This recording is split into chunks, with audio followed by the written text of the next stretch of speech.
c'est Expo Info et aujourd'hui on va vous présenter la deuxième partie de l'exposé sur Charles de Gaulle. C'est parti! Charles de Gaulle, ne contrôlant que quelques colonies, mais reconnu par la résistance, il fusionne en 1943 la France libre au sein du Comité français de libération nationale dont il finit par prendre la direction.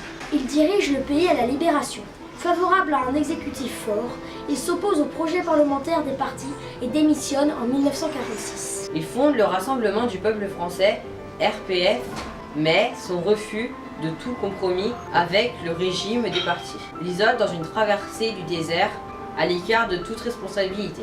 De Gaulle revient au pouvoir lors de la crise du 13 mai 1958, pendant la guerre d'Algérie. Investi président du Conseil, il fait approuver la 5e République par un référendum.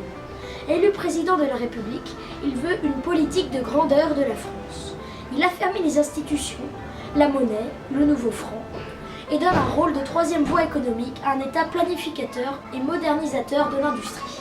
Après avoir semblé se retirer, convoquant des élections législatives qui envoient une écrasante majorité gaulliste à l'Assemblée nationale.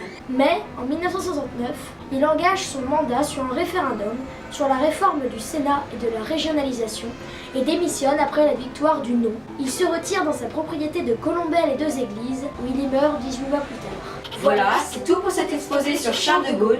N'hésitez pas à laisser un like, vous abonner et laisser un commentaire et on vous dit ciao ciao.